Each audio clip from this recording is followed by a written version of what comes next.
जनता मरिराखेको विषयमा त्यहाँ कहीँ छलफल हुन्छ, प्रतिपक्षले त्यो विषयमा छलफल गर्छ र सत्ता पक्षले त गरेन, कमसेकम प्रतिपक्षले त्यो काम गर्नु पर्दैन? कमसेकम चाहिँ समग्र ती राजनीतिक दल, संसदमा रहेका राजनीतिक दलहरूले त्यो काम गर्नु पर्दैन? जनतालाई अपिल पनि गर्छु, यी माफियाहरू, दलाल, तस्कर र भ्रष्टहरूलाई तपाईँहरूले खेद्नुहोस्। तपाईँहरूले अब भोट माग्न आउने यी दलालहरूलाई अब तपाईँहरूले हरेक गाउँ बस्तीबाट लखेट्नुहोस्, यी राष्ट्रघातीहरूलाई लखेट्नुहोस्। म जनतालाई पनि यही भन्छु। अब जनताले पनि बुझ्नुपर्छ, जनता पनि विद्रोहमा आउनुपर्छ। अब जनताले पनि अधिकारको निम्ति चाहिँ सङ्घर्ष गर्नुपर्छ। चुनावमा चाहिँ रागा काट्दिएर भैँसी चाहिँ र खसी कुखुरा काट्दिएको भरमा चाहिँ त्यहाँ भोट हाल्ने होइन। मलाई यो समग्र स्थिति जब देख्दाखेरि, अनुभूति गर्दाखेरि र हरेक मिडियाहरू हेर्दाखेरि यति धेरै पीडाबोध हुन्छ कि साँच्चै कस्तो खालको चाहिँ विडम्बना नेपाली जनताले भोग्नु पर्या रहेछ।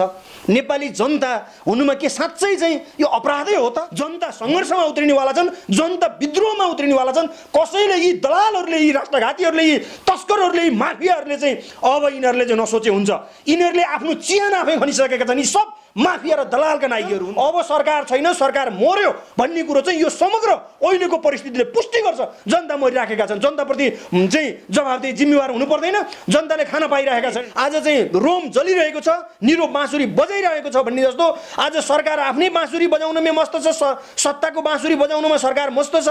र तर चाहिँ आज जनताहरू चाहिँ अस्पतालमा बेड नपाएर, अस्पतालमा अक्सिजन नपाएर आज बिजोगको स्थितिमा छन्। आज जनताहरू मरिराखेका छन्। योभन्दा लाजमर्दो अरू कुरा के हुन्छ? सरकार यतिसम्म निकम्मा, यतिसम्म चाहिँ राष्ट्रघाती र यतिसम्म चाहिँ सरकार चाहिँ बेकम्मा छ भन्ने केले पनि पुष्टि गर्छ भने निजी मेडिकल कलेजहरू, निजी अस्पतालहरू खोल्न दिने सरकारले त्यहाँ चाहिँ अक्सिजन प्लान्ट राख्नुपर्छ भन्न चाहिँ मापदण्ड बनाउनु पर्दैन? सबै यी शैक्षिक माफियाहरू र स्वास्थ्य माफियाहरूले यो मुलुक कब्जा गरेका छ भन्ने हामीले जो हिजोदेखि भन्दै आएको कुरो आज व्यवहारमा त्यो पुष्टि भएको छ। मैले हिजो मात्रै वीर हस्पिटल, त्यसै गरी चाहिँ शुक्रराज ट्रपिकल अस्पताल र अरू केही निजी अस्पतालका डाइरेक्टरहरूसँग पनि मैले कुरा गरेँ। मैले फोनमा कुरा गर्दाखेरि त्यहाँ खास गरी वीर हस्पिटलको डाइरेक्टर र त्यसै गरी शुक्रराज ट्रपिकल हस्पिटलको डाइरेक्टरले असाध्य पीडाका साथ उहाँले भन्नुभयो। र अरूसँग पनि मैले सम्बन्धित जिम्मेवार निकायका मान्छेहरूसँग पनि मैले यो विषयमा उहाँहरूसँग कन्सल्ट गरिराखेको छु। र यतिसम्म कि चाहिँ ती स्वास्थ्य कर्मीहरू चाहिँ अहिले भनिराख्नु भएको छ नेपालको यो स्वास्थ्य सेक्टर नै, यो संयन्त्र नै कोल्याप्स भयो, अब नयाँ ढङ्गले नजानी हो भनेदेखि अब यसले धान्न सक्दैन भनेर। A different voice of Nepal. फरकसन्देश.com। दर्शक महानुभावहरू नमस्कार। फरक सन्देशको फेरि एउटा नयाँ एपिसोडका साथमा छौँ यतिखेर र हामीसँग अन्य राजसभीय क्रान्तिकारीका अध्यक्ष हरिकृष्ण गजुरेल हुनुहुन्छ। देश यतिखेर अस्तव्यस्त छ, अथवा भनौँ यतिखेर लासको बजार लागेको छ। सरकार आफ्नै कुर्ची जोगाउने खेलमा छ, वा भनौँ सरकार आफ्नै खिचातानीमा लिप्त छ, व्याप्त छ। र विभिन्न समयमा यस्तै विषम परिस्थितिलाई ध्यानमा राखेर अखिल क्रान्तिकारीले एउटा विद्यार्थी युनियन छ, त्यसले चाहिँ विभिन्न विज्ञप्तिहरू निकाल्ने गर्छ, सरकारलाई खबरदारीका कार्यक्रम गर्छ, विभिन्न गतिविधि चाहिँ गरिरहेको हुन्छ। यतिखेर हामी गजुरेल सरसँग छौँ र उहाँसँग यो पछिल्लो अवस्था, नेपालमा भएको भयावह स्थिति र उहाँहरूले जुन एउटा माग राख्नु भएको छ, शिक्षा स्वास्थ्यका क्षेत्र चाहिँ सरकारीकरण हुनुपर्छ, त्यसलाई चाहिँ निजी क्षेत्रमा चाहिँ जानुहुन्न भन्ने विविध कुराहरू उहाँहरूले राख्नु भएको छ र उहाँहरूले कतिको मूल्याङ्कन गरिराख्नु भएको छ वर्तमान अवस्थाको बारेमा यो बुझ्नेछौँ। हरिकृष्णजी, यहाँलाई स्वागत छ। धन्यवाद। यहाँ र यहाँको मिडियाको, फरक सन्देश मिडियाको समग्र परिवारलाई हाम्रो सङ्गठन अखिल नेपाल राष्ट्रिय स्वतन्त्र विद्यार्थी युनियन क्रान्तिकारी केन्द्रीय समितिको तर्फबाट यहाँहरूलाई धेरै धेरै धन्यवाद छ। अब यो पछिल्लो समयकै कुरा गरौँ। यतिखेर बाहिर निस्किनु भनेको ज्यान जोखिममा राख्नु बराबर भएको छ। सरकार कहाँ छ भनेर लाइट बालेर खोज्नुपर्ने अवस्था छ। तपाईँहरूले यो सम्पूर्ण अवस्थालाई कसरी नियालिराख्नु भएको छ, अथवा तपाईँहरूको विद्यार्थी सङ्गठनले यसलाई चाहिँ के कस्तो किसिमको खबरदारी गरिराखेको छ? हामीले विगतदेखि नै खास गरी शिक्षा र स्वास्थ्यसँग सम्बन्धित विषयमा आन्दोलन उठाउँदै, सङ्घर्ष गर्दै, खबरदारी गर्दै आफ्नो अभियानलाई निरन्तर अगाडि बढाइराखेका छौँ। र गत सालको कोभिड-19 को पहिलो लहरको बेलामा पनि हामीले त्यही ढङ्गले खबरदारी गऱ्यौँ र हामीले त्यति बेला पनि सरकारलाई सचेत गराउने सन्दर्भमा हामीले सबै प्रकारको भूमिका निर्वाह गऱ्यौँ, तर पनि सरकार सचेत भएन, सरकार जनताप्रति जवाबदेही र सरकार गम्भीर भएन र सरकारले आफूले गर्नुपर्ने जो जनताको पक्षमा र राष्ट्रको पक्षमा जे गर्नुपर्ने हो सरकारले त्यो गरेन। सरकार केवल आफ्नै खिचातानी, आफ्नै सत्ता, आफ्नै स्वार्थ र आफ्नै निजी र आसेपासेका मान्छेहरूलाई कसरी सेट गर्न सकिन्छ, कसरी स्रोत र साधनको अधिकतम दोहन गर्न सकिन्छ, कसरी मुलुकलाई लुट्न सकिन्छ भन्नेतिर मात्रै सरकार गयो। र किनकि गत सालबाट कमसेकम पाठ सिक्नु पर्थ्यो। कोभिड-19 को पहिलो लहरभन्दा अगाडि नै पर्याप्त समय थियो, त्यति बेला पनि सरकारले त्यो ढङ्गले तयारी गर्न सक्थ्यो, तर त्यो गरेन। र ठिक छ, कमसेकम त्यो नगरे तापनि कोभिड-19 को पहिलो लहर पछाडि त सरकारले चेत्नु पर्दैन, सरकार जनताप्रति गम्भीर र जवाबदेही हुनु पर्दैन, सरकारले आफ्नो दायित्व पुरा गर्नु पर्दैन र यो काम सरकारबाट भएन। जस्तो अब अहिले तपाईँहरूले बुझिराख्नु भएको छ, विभिन्न मेडिकल कलेज अथवा हस्पिटल विभिन्न ठाउँमा चाहिँ एउटा स्वास्थ्य संयन्त्र नै फेल खाएको छ भनौँ, अथवा उहाँहरूले चाहिँ हामी अब सक्दैनौँ, स्थिति भयावह छ भनेका छन्। वीर हस्पिटलमा रोएको ती रोदनका चित्कारहरू हिजो हामीले हेऱ्यौँ।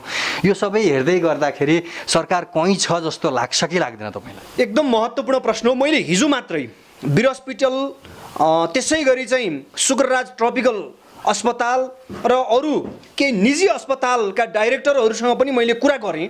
मैले फोनमा कुरा गर्दाखेरि त्यहाँ खास गरी वीर हस्पिटलको डाइरेक्टर र त्यसै गरी शुक्रराज ट्रपिकल हस्पिटलको डाइरेक्टरले असाध्यै पीडाका साथ उहाँले भन्नुभयो र अरूसँग पनि मैले सम्बन्धित जिम्मेवार निकायका मान्छेहरूसँग पनि मैले यो विषयमा उहाँहरूसँग कन्सल्ट गरिराखेको छु र यतिसम्म कि चाहिँ ती स्वास्थ्य कर्मीहरू चाहिँ अहिले भनिराख्नु भएको छ नेपालको यो स्वास्थ्य सेक्टर नै, यो संयन्त्र नै कोल्याप्स भयो, अब नयाँ ढङ्गले नजानी हो भनेदेखि अब यसले धान्न सक्दैन भनेर अहिले उनीहरूको पुरै आवाज त्यो ढङ्गले उठिराखेको स्थिति छ। र यतिसम्म खाली लाग्दो स्थिति उहाँहरूबाट त्यो कुरा सुनिसकेपछि त मलाई यतिसम्म पीडा बोध भयो कि मान्छे एउटा शब्द नै उहाँहरूकै शब्द सापट लिएर भन्दा उहाँहरूले भन्नु चाहिँ के भयो डाक्टरहरूले? उहाँहरूले के भन्नुभयो भने लासको बिस्कुङ जस्तो लागिराखेको छ, बिरामीलाई हामीले उपचार दिन सकिराखेका छैनौँ र आज यो अभिगत छ र हामीले केही गर्न सकिराखेका छैनौँ, सरकारले अक्सिजनको व्यवस्था गरिराखेका छैन र अब हामीले कसरी बिरामीलाई बचाउने र हामी नै आफै योभन्दा जीवनमा पीडाको योभन्दा अरू बोध हामीलाई कहिले पनि भएन भनेर उहाँहरूले त्यही कुरो भनिराख्नु भएको छ। उहाँहरूले त्यही भन्नुभयो हिजो मसँग। र त्यसो हुँदाखेरि अहिले के समग्र रूपमा के देखिन्छ भने सरकार यतिसम्म निकम्मा, यतिसम्म चाहिँ राष्ट्रघाती र यतिसम्म चाहिँ सरकार चाहिँ बेकम्मा छ भन्ने केले पनि पुष्टि गर्छ भने निजी मेडिकल कलेजहरू, निजी अस्पतालहरू खोल्न दिने सरकारले त्यहाँ चाहिँ अक्सिजन प्लान्ट राख्नुपर्छ भन्न चाहिँ मापदण्ड बनाउनु पर्दैन? सबै यी शैक्षिक माफियाहरू र स्वास्थ्य माफियाहरूले यो मुलुक कब्जा गरेका छ भन्ने हामीले जो हिजोदेखि भन्दै आएको कुरो आज व्यवहारमा त्यो पुष्टि भएको छ। आज तिनै स्वास्थ्य माफियाहरूको हालिमुहाली भइरहेको छ। यहाँ चाहिँ आज जनतालाई खोप लगाउने सन्दर्भमा हुकुम जस्ता कम्पनीहरूलाई चाहिँ आज ठेक्का दिइन्छ, जहाँ कि चाहिँ जुन मूल्यमा खरिद गरिन्छ त्यसको 4 गुणा बढी मूल्यमा चाहिँ यहाँ बेच्नलाई चाहिँ उसलाई पुरै छोड दिइन्छ र यसो भइसकेपछि पुरै त्यहाँ सिन्डिकेट चाहिँ लागू गरिन्छ। त्यहाँ चाहिँ पुरै माफियाहरू र पुरै चाहिँ त्यहाँ कमिसनको खेल हुन्छ। तिनै माफियाहरूको चाहिँ चङ्गुल र तिनै माफियाहरूको कब्जामा चिज हुन्छ र आज ती जनताप्रति जवाबदेही छैनन्, आज चाहिँ राष्ट्रप्रति जवाबदेही छैनन्।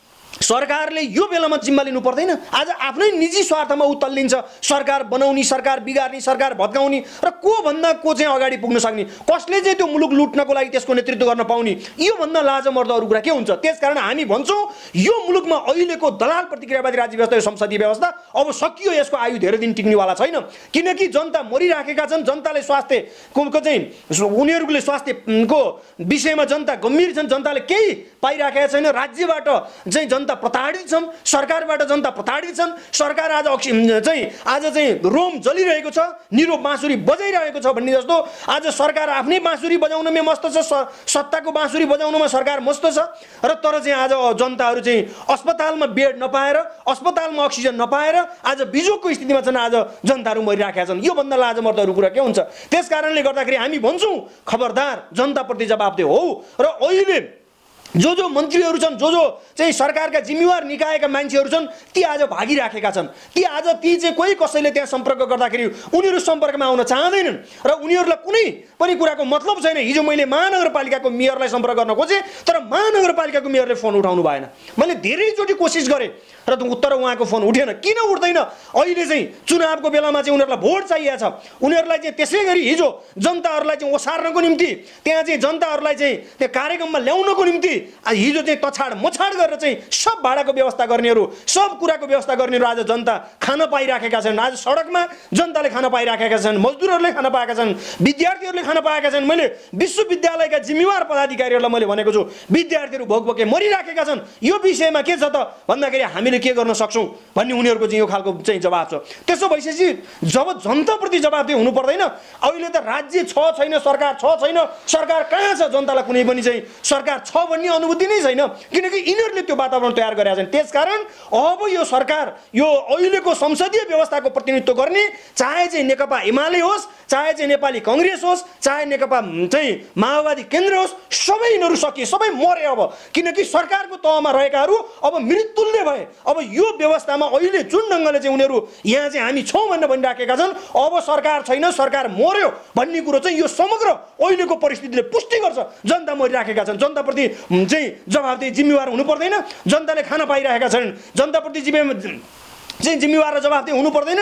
र त्यसै गरेर चाहिँ आज चाहिँ समग्र विद्यार्थीहरू आज न घर जान सकेका छन्, यहाँ नयाँ कोठामा बसेर चाहिँ उनीहरूले चाहिँ खान पाइराखेका छन्, न कोठा भाडा तिर्न सकेको स्थिति छन्। र आज योभन्दा लाजमर्दो अरू कुरा के हुन्छ र न चाहिँ यहाँ चाहिँ कमसेकम यहाँ कोठामा बहालमा बस्ने मान्छेहरूले घरपेटीको भाडा तिर्न नसकिरहेका स्थिति छ। यो सन्दर्भमा सरकारले केही बोल्नु पर्दैन, सरकार जनताप्रति जवाबदेही हुनु पर्दैन। सबै कुरामा सरकार अब पूर्ण रूपमा फेल भयो, सरकार फेलियर भयो। यो यसले के जनाउँछ भने यो व्यवस्था नै अब फेल भयो भन्ने कुरो पुष्टि चाहिँ भएको छ। मात्रै यति कुरा के हो भने अब जनता आन्दोलनमा चाहिँ उत्रिनेवाला छन्, जनता सङ्घर्षमा उत्रिनेवाला छन्, जनता विद्रोहमा उत्रिनेवाला छन्। कसैले यी दलालहरूले, यी राष्ट्रघातीहरूले, यी तस्करहरूले, यी माफियाहरूले चाहिँ अब यिनीहरूले चाहिँ नसोचे हुन्छ। यिनीहरूले आफ्नो चिहान आफै खनिसकेका छन्। यी सब माफिया र दलालका नायकहरू हुन्। अब जस्तो यहाँले भन्नुभयो एउटा शब्द साह्रै मलाई पनि मन छोयो, जस्तो लासको बिस्कुन छ। जनताहरू एकदम पीडाको उत्कर्षमा छन्, यहाँभन्दा माथि कुनै बिन्दु नै छैन, एउटा चरम बिन्दुमा छन्। यति हुँदै पनि यहाँका नेताहरू अथवा सरकार चाहिँ एउटा होटलमा रिसोर्टमा बस्छन् अनि त्यस पछाडि कुर्सी नै जोगाउने खेलमा छन्।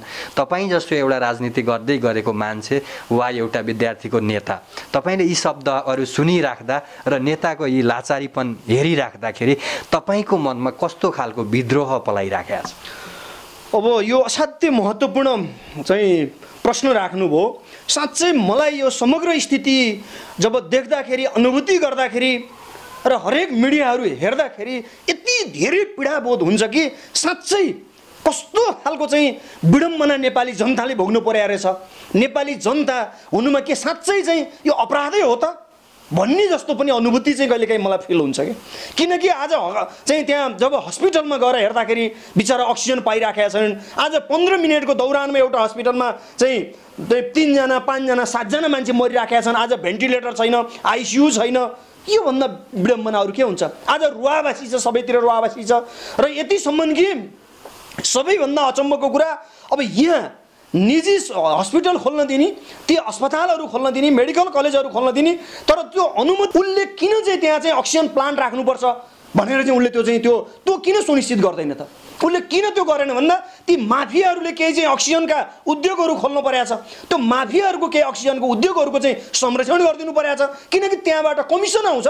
त्यो कमिसन खानको निम्ति यो गरिराखेका हुन्। त्यसो भएको हुँदाखेरि अब एउटा कुरो कहाँनिर छ भनेदेखि यो समग्र वस्तुस्थिति हेर्दाखेरि अब जनतालाई कसैले रोक्नेवाला छैनन्। जनताले बुझेका छन् र म जनतालाई अपिल पनि गर्छु, यी माफियाहरू, दलाल, तस्कर र भ्रष्टहरूलाई तपाईँहरूले खेल्नुहोस्। तपाईँहरूले अब भोट माग्न आउने यी दलालहरूलाई अब तपाईँहरूले हरेक गाउँ बस्तीबाट लखेट्नुहोस्। यी राष्ट्रघातीहरूलाई लखेट्नुहोस्। म जनतालाई पनि यही भन्छु। अब जनताले पनि बुझ्नुपर्छ, जनता पनि विद्रोहमा आउनुपर्छ। अब जनताले पनि अधिकारको निम्ति चाहिँ सङ्घर्ष गर्नुपर्छ।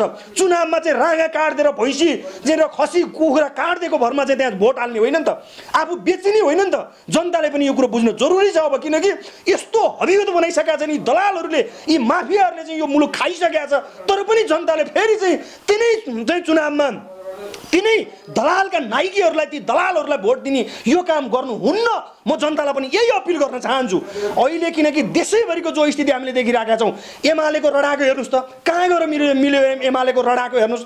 यत्रो दिनदेखि डेडलक भएको स्थिति, अहिले चाहिँ यही बेलामा केपी ओलीलाई विश्वासको मत लिनुपर्ने र त्यसै कारणले फेरि अहिले चाहिँ ती प्रतिपक्षमा भएकाहरूलाई पनि यही बेलामा सरकार बनाउनु पर्ने। तर यो बेलामा मिलेर यहाँको जनताको पक्षमा काम गरौँ, यहाँको कमसेकम यहाँको राष्ट्रको पक्षमा काम गरौँ, स्वास्थ्यको सन्दर्भमा केही हामीले चाहिँ कामहरू गरौँ भन्ने कुरा यिनीहरूमा आउनु पर्दैन। यी दलालहरूलाई चाहिँ दिमागमा यो कुरा आउनु पर्दैन, यो जरुरी छैन। त्यसो भइसकेपछि अहिले यिनीहरूले विभिन्न नाटक गरिराखेका छन्। धरहराको उद्घाटन गर्ने, त्यसै गरी चाहिँ विभिन्न भवनहरूको चाहिँ उद्घाटन गर्ने, यस्तो गर्छन्। तर ती चाहिँ आज अक्सिजन प्लान्ट राख्ने, त्यसै गरी अक्सिजनको चाहिँ लिक्विड अक्सिजन ल्याउने, यसै गरी चाहिँ ती चाहिँ समग्र विदेशबाटै भए पनि अक्सिजन ल्याएर नेपाली जनताको जीवन बचाउने सन्दर्भमा गम्भीर हुनु पर्दैन। सरकारले त्यो दायित्व पुरा गर्नु पर्दैन। त्यसो भएको हुँदाखेरि यो निकम्मा हो भन्ने कुरो त योभन्दा अरू के प्रमाण चाहिन्छ?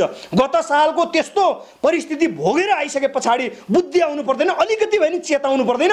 र त्यसले गर्दाखेरि जनताले हेर्नुहोस्, यिनीहरूलाई अब गाउँबाट खेल्नेवाला जनता भोट हाल्न जानेवाला छैन। भोट किन हाल्ने जनताले? यो संसदीय व्यवस्थामा साँच्चै संसदहरूलाई खसी बोका जसरी किनबेचको चाहिँ जुन खालको स्थिति छ, यो स्थितिबाट अब जनताले पनि बुझ्न जरुरी छ। जस्तो हिजै मात्रै पनि सूर्य विनायकमा जसरी एउटा रिसोर्टमा संसदहरूलाई त्यहाँ बन्धक बनाइन्छ, र किनकि जब समय गुजार्नको निम्ति त्यहाँ एउटा ढङ्गले एउटा होटलमा रिसोर्टमा लगेर राखिन्छ, र त्यसै गरेर चाहिँ अर्को होटल रिसोर्टमा चाहिँ त्यहाँ चाहिँ ठुला चाहिँ भेटघाटहरू हुन्छन्, ठुला चाहिँ त्यहाँ चाहिँ भोज भतेरहरू चल्छन् सरकारको। योभन्दा अरू निकम्मा के हुन्छ? जनता मरिराखेको विषयमा त्यहाँ कहीँ छलफल हुन्छ? प्रतिपक्षले त्यो विषयमा छलफल गर्छ र सत्ता पक्षले त गरेन। कमसेकम प्रतिपक्षले त्यो काम गर्नु पर्दैन? कमसेकम चाहिँ समग्र ती राजनीतिक दल, संसदमा रहेका राजनीतिक दलहरूले त्यो काम गर्नु पर्दैन? त्यसो भएको हुँदाखेरि यो के देखिन्छ भन्दा यी सबै राजनीतिक पार्टी जो संसदमा रहेका छन्, जसले संसदमा चाहिँ अब हामीले प्रतिनिधित्व गरिराखेका छौँ भन्नेवालाहरू छन्, यी मरेतुल्य भए। अब यिनीहरू किनभने जनताको अगाडि हामीलाई भोट दिनुहोस्, हामीलाई चुनावमा जिताउनुहोस् र हामीलाई तपाईँहरूले सहयोग गर्नुहोस् भनेर त्यहाँ जाने नैतिकता सकियो। किनकि जनताको निम्ति यिनीहरू मरेतुल्य भए, नैतिकताको आधारमा पनि अब जनताको अगाडि भोट माग्ने दिन उनीहरूको सकियो भन्ने कुरो यो यसले प्रश्न गरेको छ। किनकि कसले उठायो त्यहाँ आवाज? त्यहाँ कुनै न चाहिँ सत्ता पक्ष, न प्रतिपक्ष, न अरू कुनै पक्षले त्यहाँ कुनै आवाज उठाएको छैन। त्यहाँ बहस हुन्छ, छलफल हुन्छ, केवल सत्ता केन्द्रित छलफल मात्रै हुन्छ, केवल त्यहाँ चाहिँ आफ्नो निजी स्वार्थ पुरा गर्ने छलफल मात्रै हुन्छ। योभन्दा बाहेक अरू केही छलफल तपाईँ हामीले सुनेका छौँ? यो त छैनौँ। त्यसो भएको हुँदाखेरि हामी के भन्छौँ भने, म अहिले पनि अपिल गर्छु, अखिल क्रान्तिकारी नेपाल कम्युनिस्ट पार्टी क्रान्तिकारी माओवादी निकटको अखिल क्रान्तिकारी हामी साँच्चै यो राष्ट्रप्रति, जनताप्रति र यहाँको समग्र विकृति विसङ्गतिको अन्त्य गर्दै यो मुलुकलाई एउटा नयाँ जीवन दिनको निम्ति हामी निरन्तर सङ्घर्षरत छौँ, हामी निरन्तर लागिराखेका छौँ। त्यसकारण म समग्र आदरणीय दाजुभाइ दिदीबहिनीहरूलाई पनि अब सबैले बुझ्न जरुरी छ। यी राष्ट्रघाती राजनीतिकै कुरा गर्ने हो भने यहाँहरूले गर्ने राजनीति अथवा यी पार्टीका शीर्ष नेताहरूले गर्ने राजनीति र अहिले भइरहेको राजनीति, यो कस्तो खालको राजनीति देशमा भइराखेको छ? यो जनताको पक्ष पोषण त भएको छैन। जनतामा त कोकाहल छ, एकदम कोलाहल छ। एउटा पशुपतिमा गएर हेर्नुभयो भने एउटा निर्मम दृश्य छ। हामी छुटिनुभन्दा पहिला तपाईँलाई यो सोध्न चाहन्छौँ, अब यसको निकास के त छ? अब परिस्थिति असाध्यै गम्भीर र जटिल बनेको छ र यसमा सत्ता पक्ष या प्रतिपक्ष सबै चाहिँ आफ्नो निजी स्वार्थमै र सत्ता पक्ष आफ्नो सत्ता बचाउनको निम्ति, प्रतिपक्ष सत्ता प्राप्त गर्नको निम्ति र भएका स्रोत र साधनहरूलाई लुटिराखेकाहरूले लुटिराख्नको निम्ति र लुट्न नपाएकाहरूले लुट्न पाउने वातावरण तयार गर्नको निम्ति सङ्घर्षरत छन् भन्ने कुरो अहिलेको समग्र परिस्थितिबाट त्यो प्रष्टै भएको छ है। र यसो भएको कारणले गर्दाखेरि अब हामीले के भनेका छौँ भने अहिले सबैभन्दा पहिलो कुरो भनेको जनताको जीवनको रक्षा गर्नु पर्यो। यसको लागि जनताको स्वास्थ्यको विषयमा सबैभन्दा बढी संवेदनशील र गम्भीर हुनु पर्यो र सबै तह र तबकामा रहेका मान्छेहरू यो प्रति जिम्मेवार हुनु पर्यो। कमसेकम मानवीयता भावना मान्छेमा हुनु पर्यो। एउटा पक्ष त्यहाँ रह्यो र अर्को कुरो के हो त भने कमसेकम एउटा तहमा रहेकाहरूले उनीहरूले के चाहिँ जवाफदेही हुनु पर्यो भने हामीले केही चाहिँ आफ्नो दायित्व पुरा गर्न जरुरी छ है भन्ने कुरो उनीहरूमा हुनु पर्यो। र जसरी भए पनि अहिले के भनिएको छ भने लगभग 60,000 चाहिँ सिलिन्डर छन् रे भन्ने कुरा आएको छ नेपालमा। र कमसेकम त्यो 60,000 सिलिन्डर मध्येमा कतिपय उद्योगहरूमा चाहिँ प्रयोगमा छन् र कतिपय चाहिँ ती हाइड्रोहरूमा प्रयोगमा छन् र कति चाहिँ मात्रै 20 देखि 30,000 मात्रै चाहिँ यो युजमा छ भन्ने छ स्वास्थ्य लगायत चाहिँ सेक्टरमा। त्यसो भइसके पछाडि चाहिँ अब कमसेकम अब नेपालमै अक्सिजन प्लान्टको चाहिँ उत्पादन गर्नु पर्यो। हरेक अस्पतालहरूमा चाहिँ अक्सिजन प्लान्ट राख्नको निम्ति सरकारले चाहिँ त्यही किसिमले निर्देशन जारी गर्नु पर्यो, किनकि अक्सिजन प्लान्ट त चाहिँ त्यहाँ हरेक अस्पतालहरूमा अक्सिजन प्लान्टको आवश्यकता जरुरी भयो। र त्यसै गरी लिक्विड ग्यास को पनि व्यवस्था गर्नु पर्यो। जहाँ जहाँ लिक्विड ग्यास राखेर त्यहाँ चाहिँ त्यसलाई एउटा ढङ्गले व्यवस्थित गरेर लान सकिन्छ ठुला ठुला चाहिँ सरकारी अस्पतालहरूबाट यो सुरु गर्नु पर्यो, किनकि जहाँ जहाँ चाहिँ अब हामीले चाहिँ व्यवस्थित गर्न सक्छौँ त्यो व्यवस्थित गर्ने काम तुरुन्तै यथाशीघ्र त्यो गरिहाल्नु पर्यो। र त्यसो भइसके पछाडि अर्को पिसिआरको दायरा बढाउनु पर्यो, किनकि आम जनताको पिसिआर चाहिँ गर्ने सन्दर्भमा चाहिँ पिसिआरको दायरा बढाउनु पर्यो। र त्यसै गरेर चाहिँ अहिले जो भ्याक्सिनको कुरा छ र भ्याक्सिन पनि चाहिँ अब चाहिँ सरकारले सुरु गर्नु पर्यो। जो बन्द गरेको छ सरकारले यसलाई पनि सुरु गर्नु पर्यो र आममा भ्याक्सिनको पनि व्यवस्थापन गर्नु पर्यो। र त्यसै गरेर चाहिँ अहिले जसरी लकडाउन मात्रै गरेर जसरी चाहिँ अब निषेधाज्ञा मात्रै गरेर यो सङ्कट समाधान हुँदैन, किनकि सरकारले यी कामहरू गर्नु पर्यो, राज्यले यी कामहरू चाहिँ नगर्ने अनि केवल चाहिँ तपाईँको चाहिँ त्यहाँ लकडाउन मात्रै गरेर त हुन्न। र अर्को कुरो राहत प्याकेज घोषणा गर्नु पर्यो। जसले खान पाइराखेका छैनन् उनीहरूले खान पाउने वातावरणको सुनिश्चित गर्नु पर्यो, त्यसको ग्यारेन्टी गर्नु पर्यो। मजदुरहरूको, विद्यार्थीहरूको, उत्पीडितहरूको जो चाहिँ जसले खान पाइराखेका छैनन्, जोसँग पैसा छैन, जो यहाँ बसेर चाहिँ ऊ चाहिँ भोकभोकै बस्नु परेको स्थिति छ, त्यसको सन्दर्भमा चाहिँ प्रत्येक त्यहाँ चाहिँ स्थानीय तह मार्फत चाहिँ त्यसको सबै चाहिँ विवरण सङ्कलन गरेर चाहिँ उनीहरूलाई चाहिँ त्यसको व्यवस्थापन गर्नु पर्यो।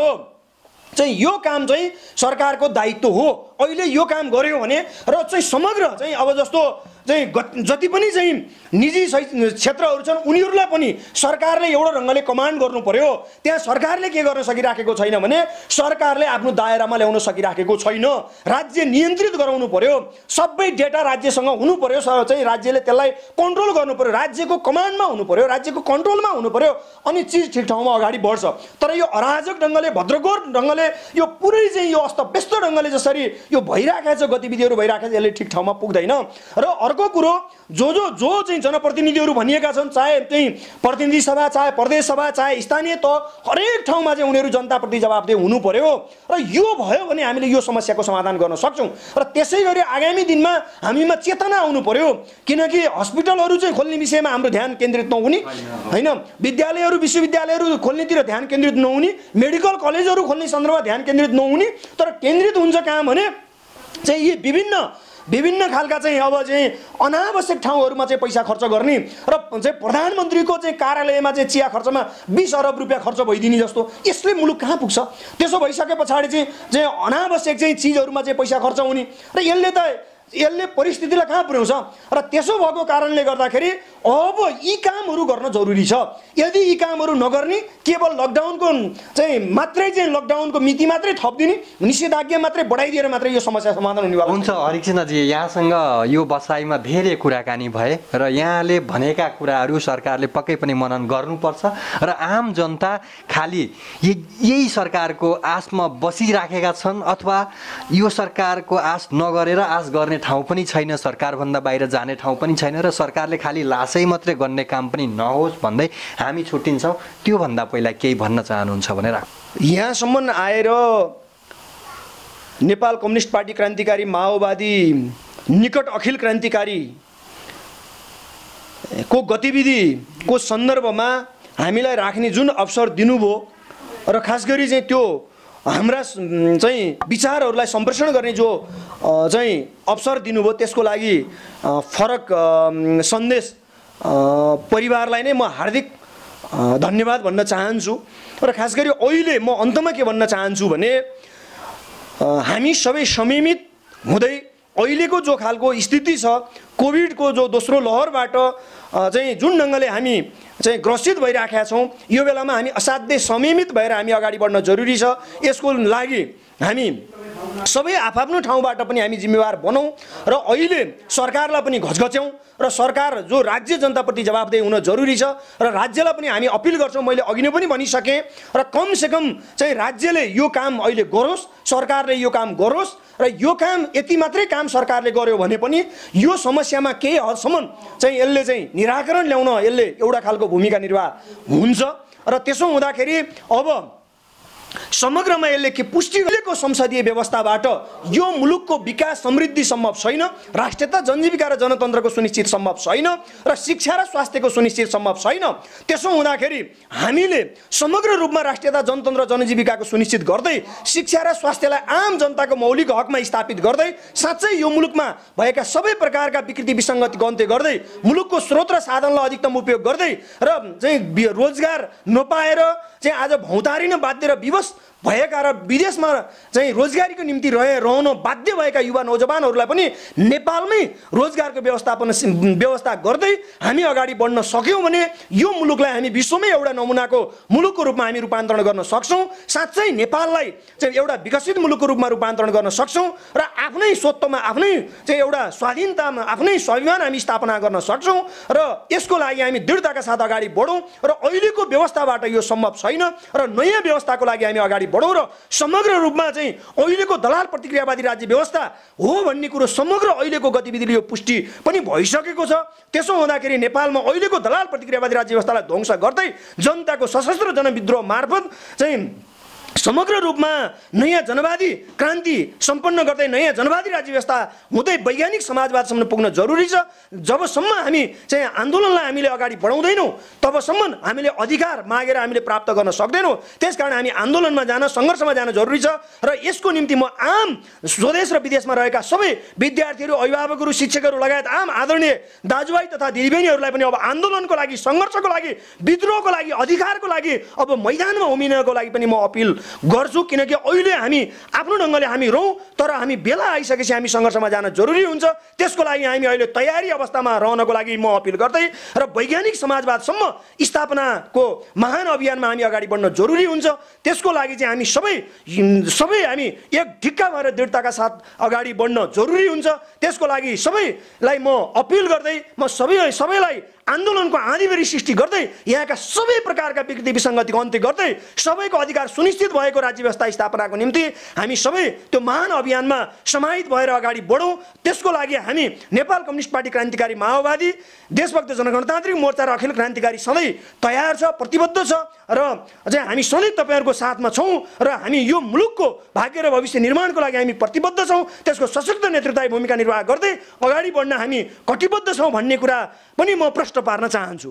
हस् त छुट्टिन्छौँ, धन्यवाद। हस् धन्यवाद यहाँलाई पनि र समग्र रूपमा अहिले हाम्रो चाहिँ विचार सम्प्रेषण गर्ने जो अवसर दिनुभयो फरक सन्देश परिवार र यहाँलाई पनि म विशेष धन्यवाद भन्दै म हार्दिक आभार प्रकट गर्दछु। हस् धन्यवाद। A different voice of Nepal. FarakSandesh.com